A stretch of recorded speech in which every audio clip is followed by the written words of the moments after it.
दोस्तों, जैसा कि आप सभी लोग जानते हैं कि 11 जनवरी 2026 यानी रविवार को पड़ रही है माघ महीने की कृष्ण पक्ष अष्टमी तिथि, जो बहुत ही खास है। और दोस्तों, ये वो तिथि है जो कि माघ महीने में रविवार को पड़ रही है। दोस्तों, इसी दिन किया जाने वाला पंडित जी द्वारा बताया गया एक लाल फूल और एक सफेद फूल वाले उपाय आप लोगों को जरूर करना चाहिए, क्योंकि दोस्तों ये एक ऐसा उपाय है जो कि हर दिन नहीं किया जाता। माघ महीने में जो रविवार की अष्टमी तिथि आती है उसी दिन किया जाता है।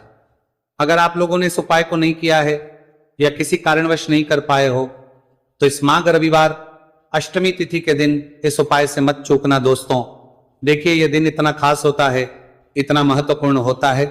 देखा गया है कभी कभी बड़े बड़े पूजा पाठ अनुष्ठान से जो मनोकामना पूर्ण नहीं होती है, वह माघ रविवार के दिन एक छोटे से करने से ही आपकी मनोकामना पूर्ण हो जाती है। और बहुत सारे लोगों ने इस उपाय को किया भी है और उनको इस उपाय को करने का फल भी जरूर मिला है। अगर आप लोग भी इस उपाय को इस रविवार के दिन करना चाहते हैं तो आप इस उपाय को पहले अच्छे से समझ लेना, सुन लेना, उसके बाद करना।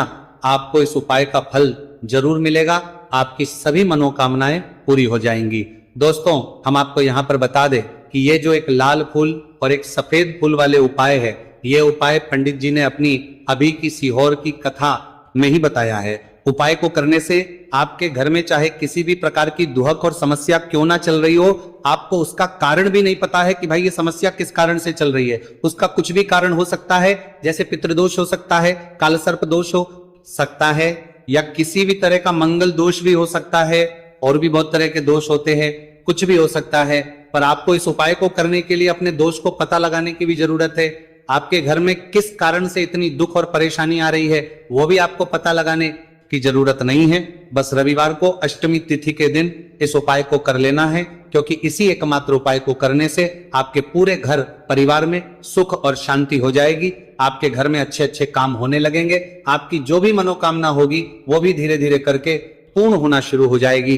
अब हम समझते हैं इस एक लाल फूल और एक सफेद फूल वाले उपाय को आपको करना कैसे है, किसको करना है, किस करना है और कैसे करना है। देखो, उपाय बिल्कुल आसान है, बस समझने वाली बात है।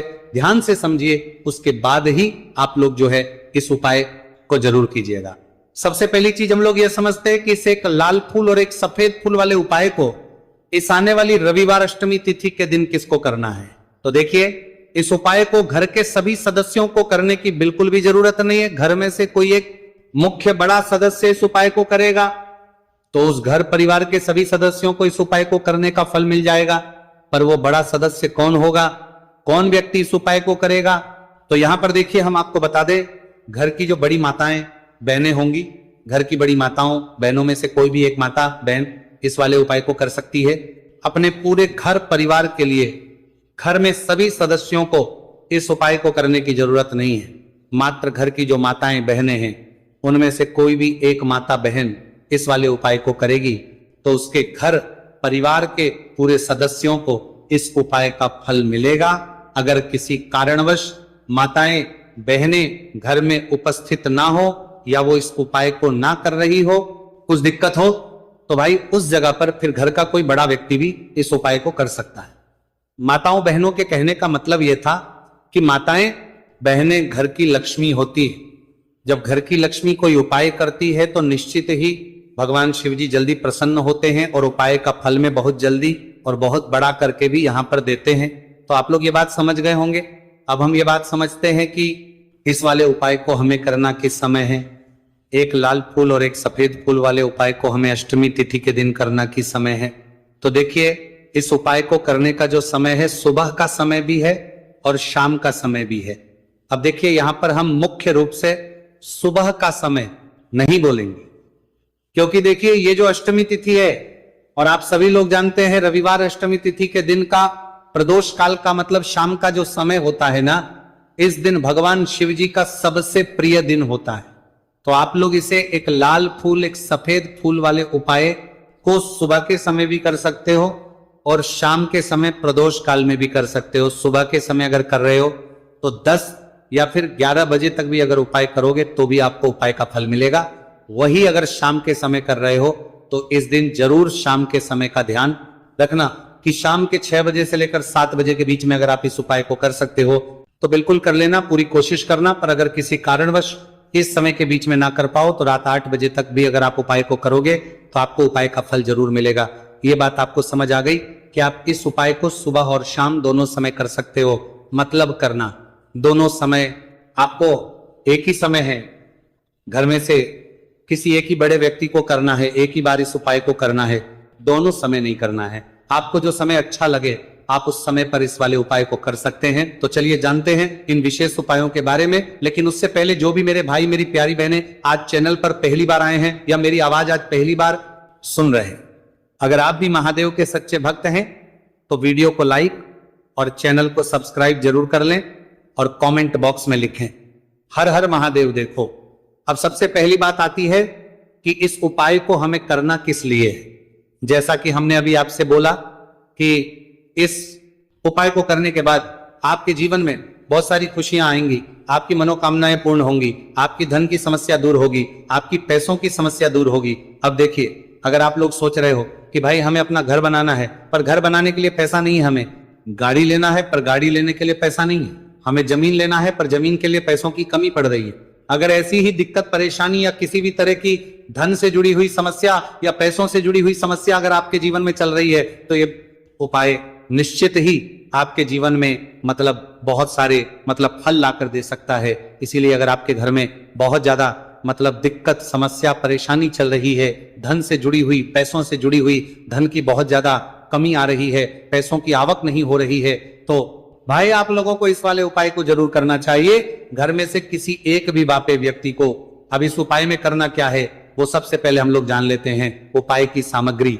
हम लोग सबसे पहले जानते हैं कि इस उपाय में किस किस चीज की आवश्यकता पड़ेगी। तो देखिए, उपाय का नाम तो एक लाल फूल और एक सफेद फूल वाला उपाय है, पर इस उपाय में कुल मिलाकर 4 सामग्री हमें लगने वाली, जो कि पंडित जी ने खुद सीहोर वाली कथा में बताया है। और जो हम आपको उपाय बताते हैं वो पंडित जी द्वारा बताए गए होते हैं, अलग से हम कुछ भी नहीं बताते। तो यहां पर हम लोग समझते हैं कि इस उपाय की सामग्री क्या है। तो देखो, उपाय की जो सामग्री है वो 4 सामग्री है, जिसमें से सबसे पहली सामग्री है एक बेलपत्र। देखो बेलपत्र क्या होती है? बेलपत्र जो शिव की शिवलिंग पर चढ़ती है। दूसरी चीज है एक शमी पत्र, शमीप्र शिवलिंग पर ही चढ़ता है। तीसरी चीज है दोस्तों एक लाल फूल, उपाय का नाम है, तो एक यहां पर आपको लाल फूल लेना है। अब ये लाल फूल कौन सा लेना है? देखो, शिवलिंग के ऊपर जो लाल फूल चढ़ता हो उनमें से कोई भी एक लाल फूल पसंद कर लेना और वो कहीं से तोड़कर या कहीं से खरीद कर लेकर आना और उस लाल फूल को उपाय में प्रयोग कर लेना। उसके बाद में एक सफेद फूल का विशेष रूप से ध्यान रखना, जो सफेद फूल शिवलिंग पर चढ़ता हो सिर्फ वही सफेद फूल लेकर आना, इसके अलावा कुछ मत लेकर आना, लेकिन केतकी का मत लेना। तो एक एक मात्रा में ही आपको ये चारों सामग्री चाहिए, एक बेलपत्र, एक शमी पत्र, एक लाल फूल और एक सफेद फूल। ये चारों सामग्री आप लोग तैयार करके रख लें। प्रदोष काल में या सुबह के समय जब भी आप इस उपाय को कर रहे हैं, जैसे ही आपके उपाय की सामग्री तैयार हो जाती है तो क्या हम सीधा उपाय को करने के लिए इन चारों सामग्री को उपाय करने के लिए जा सकते हैं? नहीं। तो यहां पर आपको इस बात का ध्यान रखना है कि हम भगवान शिव जी को प्रसन्न करने के लिए तो जा रहे हैं, हम अपनी मनोकामना को पूर्ण करवाने के लिए तो जा रहे हैं पर हमें यह दर्शाना बिल्कुल भी नहीं है कि हम सिर्फ अपने फायदे के लिए भगवान शिव जी के मंदिर में आए हैं। इसीलिए हम इस उपाय को करने के साथ साथ में भगवान शिव जी की पूजन अर्चना के लिए कुछ सामग्री भी जरूर लेकर जाएंगे। जैसे कि सुबह समय अगर आप उपाय को कर रहे हो, इसे एक लाल फूल और एक सफेद फूल वाले उपाय को, तो भाई सुबह के समय आपको एक लोटा जल लेकर जाना है। जो लोग प्रतिदिन शिव जी के मंदिर जाते हैं, पूजन अर्चना करते हैं, जल चढ़ाते हैं, फूल बेल पत्र सब कुछ चढ़ाते हैं, भाई वो अपनी पूजन अर्चना वैसी की वैसी ही करना। बाकी जो सिर्फ उपाय को करने के लिए जा रहा है, जो कुछ भी लेकर नहीं जा रहा है, उसे कम से कम एक लोटा जल अपने घर से भरकर लेकर जाना, अगर आप उपाय को कर रहे हो, है ना। क्योंकि इस वाले उपाय को आप भगवान शिव जी की पूजन अर्चना करने के बाद ही करना। वहीं अगर बात करें शाम के समय की, अगर कोई व्यक्ति शाम के समय प्रदोष काल में इस वाले उपाय को कर रहा है तो भाई आपको मात्र एक घी का दीपक तैयार करना है। ये बात हम हमेशा बोलते हैं, शाम के समय प्रदोष काल में कोई कर रहे हो ना, तो दीपक का विशेष महत्व होता है। रविवार, अष्टमी तिथि दिन का प्रदोष काल में जो भी व्यक्ति दीपक जलाता है ना भगवान शिव जी के मंदिर में, भाई उसके जीवन से सारी दुख और परेशानियां भी दूर होती है। तो भाई इस दिन दीपक का विशेष रूप से ध्यान रखना आप लोग। अगर आप इस उपाय को शाम के समय प्रदोष काल में कर रहे हो, है ना, ये जो दीपक आप लोगे ये आटे का लोगे। जो आटा आप गूंद दोगे उसके अंदर कुछ भी मत डालना, मात्र सादा आटा लगाकर उसे तैयार कर लेना और एक मीडियम साइज का दीपक तैयार कर लेना। दीपक ना ज्यादा छोटा हो ना ज्यादा बड़ा हो, है ना। उसके बाद में दीपक आपका तैयार हो जाए तो इसके अंदर जो बत्ती रखोगे वो गोल बत्ती रखोगे। देखो गोल बत्ती भी दो तरह की होगी, एक बाजार की और एक घर वाली। तो कोशिश करना अपने घर में जो रुई रखी हुई है उस रुई से आप लोग एक गोल बत्ती अपने ही हाथों से बनाओ। उपाय का फल अच्छा मिलता है। भगवान शिव जी जल्दी प्रसन्न होते हैं। जब हम किसी भी उपाय को अपने हाथों से परिश्रम करके तैयार करते हैं तो आपको उस दीपक के अंदर एक गोल बत्ती रख देनी है। इसके अंदर जो चीज आप लोग डालोगे वो डालोगे शुद्ध देसी गाय का घी। इस बात का विशेष रूप से ध्यान रखना, शुद्ध देसी गाय का घी ही डालना है, तेल वगैरह नहीं। आज के दिन तो मत डालना, रविवार अष्टमी तिथि के दिन, क्योंकि भगवान शिव जी का सबसे प्रिय दिन और प्रिय समय पर हम लोग इस वाले उपाय को कर रहे हैं। तो थोड़ा सा शुद्ध गाय का घी इतना डालना कि वो दीपक कुछ समय तक चल सके। ना बाजार वाला मिलावटी घी डालना, ना भैंस का घी डालना, शुद्ध देसी गाय का घी। आपको ढूंढने में थोड़ी मतलब मेहनत लगेगी और महंगा भी मिलेगा, पर गाय के घी से भगवान शिव जी प्रसन्न होते हैं और उसी शुद्ध देसी गाय के घी से घर में बरकत भी बनी रहती है और हमारे घर में सुख शांति भी बनी रहती है। इसलिए इस शुद्ध देसी गाय का घी अपने घर में हमेशा रखा करो। वो भगवान शिव जी के कार्यों में भी उपयोग में आता है और उपायों में भी हम लोग प्रयोग कर सकते हैं। तो यहाँ पर आपकी सारी तैयारियां हो चुकी है। उपाय को करते समय शुद्धता का विशेष रूप से ध्यान रखिएगा। सुबह कर रहे हो तो भाई सुबह तो आपको स्नान करना ही करना है। बाकी शाम को कर रहे हो तो शाम को मात्र हाथ मुंह धोकर भी आप लोग इस वाले उपाय को कर सकते हो। कोई दिक्कत वाली बात नहीं है भाई। उपाय की पूरी सामग्री तैयार कर और पूजन सामग्री लेकर आपको भगवान शिव जी के मंदिर पहुंचना है, जो आपके घर के पास में हो, जहां पर शिवलिंग विराजित हो, शिवालय हो, वहां पर आप लोगों को पहुंचना है। और जैसे ही आप भगवान शिव जी के मंदिर में पहुंचते हो वहां पर सबके साथ जाकर ही उपाय शुरू नहीं करना है। पहले आपको भगवान शिव जी की पूजन अर्चना करना है। पूजन अर्चना कैसे करोगे? सुबह के समय गए हो तो एक लोटा जल वगैरह जो भी पूजन सामग्री लेकर गए हो उससे पहले पूजन सामग्री आप लोग मतलब पूजन भगवान शिव जी की कर लो। जो व्यक्ति सिर्फ एक लोटा जल लेकर गए हैं वो शिव जी के शिवलिंग पर मात्र एक लोटा जल एक धारा से धीरे धीरे करके चढ़ा लो।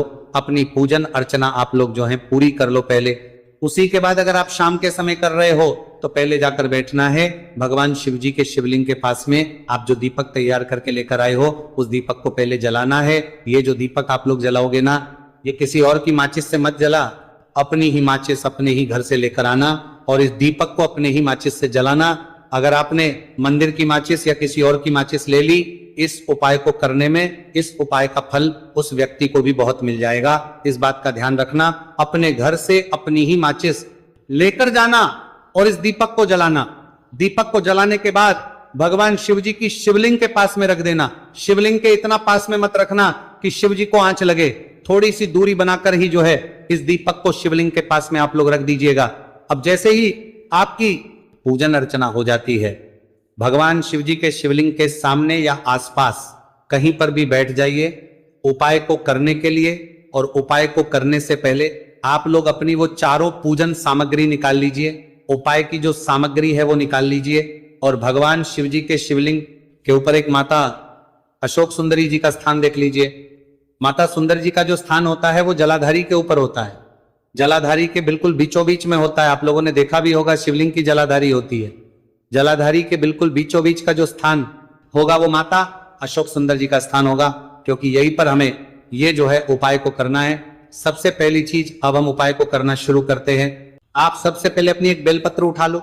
एक बेलपत्र को आपको माता अशोक सुंदरी जी वाले स्थान पर सबसे पहले समर्पित करना है। बेलपत्र की डंडी का मुख होगा जलाधारी की तरफ जहां से जल बहता है और नीचे गिरता है, और बीच वाली बड़ी पत्ती का मुख मतलब शिवलिंग की तरफ होगा। इस तरीके से आपको इस बेलपत्र को माता अशोक सुंदरी जी वाले स्थान पर समर्पित कर देना है। उसके बाद में अपनी एक शमी पत्र उठा लो जो आप उपाय के लिए लेकर आए हुए हो। शमी पत्र को उठाकर शमी पत्र की भी जो डंडी का भाग होगा वो जल की तरफ करके, जहां से जल बहता है नीचे गिरता है उस तरफ करके, और पत्ती वाला भाग शिवलिंग की तरफ करके इस शमी पत्र को भी उस बेल पत्र के ऊपर आपको समर्पित कर देना है।